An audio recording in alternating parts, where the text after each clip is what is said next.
Hello and welcome to the Genuine Learning Blog. My name is Melissa Galasso, and I'm excited to be here to talk about a very important invitation to comment that has just come out of the FASB. So for those of you who've been following over the last couple of years, the COVID-19 related funding, every time we had new funding, whether it was shuttered venue operating grants or PPP loans or trying to make decisions about provider relief funds, oftentimes the problem was for-profit entities didn't have any guidance in US GAAP. So while the International Accounting Standards has IAS 20, we don't have any equivalent for profit entities in the United States. 958-605, which works great for not-for-profit entities, unfortunately scopes out those that are for-profit entities. And so transfers of assets from governments to businesses are explicitly excluded from ASU 2018-08.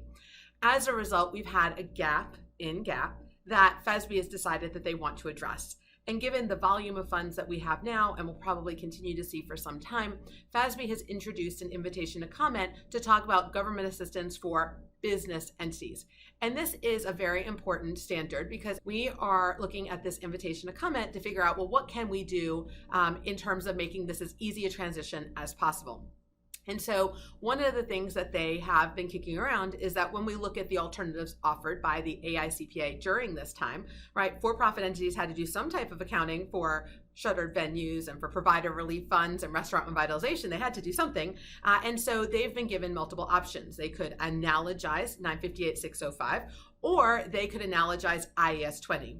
And so the FASB board decided to take a look at IAS 20, since again, it's already written, and see what they can do with this. And so in this invitation to comment, they are looking at accounting for government grants. So while IAS 20 is much broader in terms of government assistance, the way that this ITC is looking at is specifically government grants by business entities and the potential use of IAS 20 for the accounting for these items. And so one of the things they're considering is potentially incorporating IAS 20, which is accounting for government grants and disclosures of government assistance, into generally accepted accounting principles here in the United States.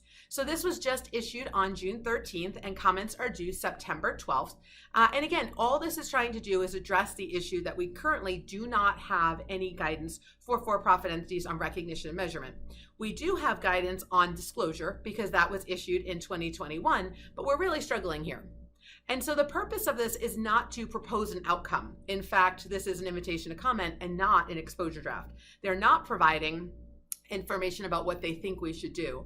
Instead, they're saying, here's IAS 20. In fact, the exposure draft or the ITC includes a copy of the verbiage of IAS 20, and they're soliciting stakeholder feedback about, okay, would the recognition, measurement, and presentation requirements in IAS 20 be operable here in the United States? Because again, when we look at government assistance in the United States, it might be different than for the IAS and the IFRS companies that are applying this overseas.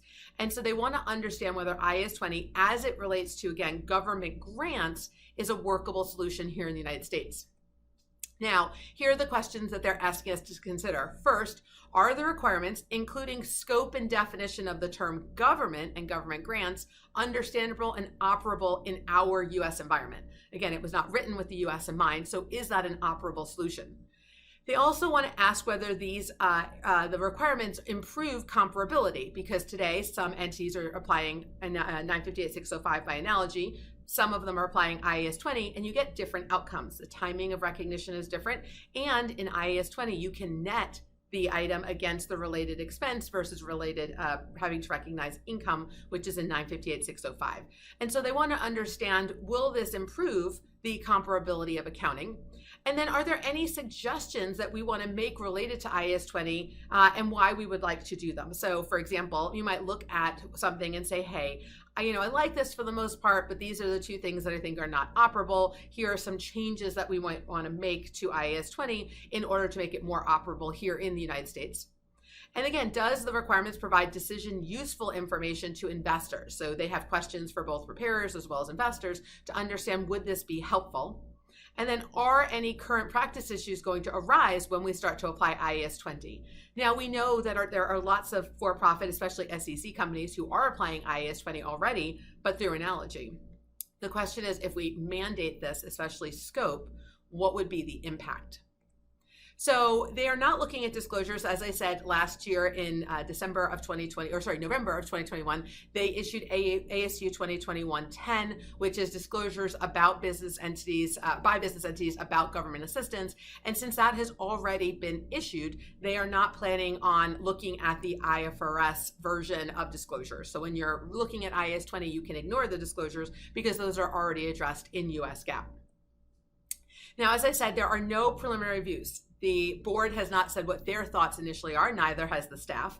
Instead, what they're really looking for are the responses to this invitation to comment and what they decide to do in terms of the agenda on recognition, measurement, and presentation. So they have basically a clean slate, and it's our opportunity to provide them with feedback about what we would like to see in practice.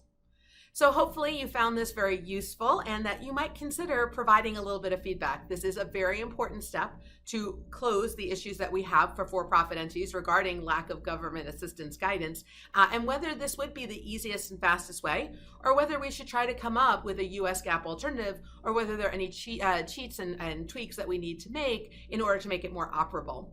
So I want to thank you guys so much for joining me, and I look forward to seeing you on a future version of the Genuine Learning blog. Have a great day, guys. Bye-bye.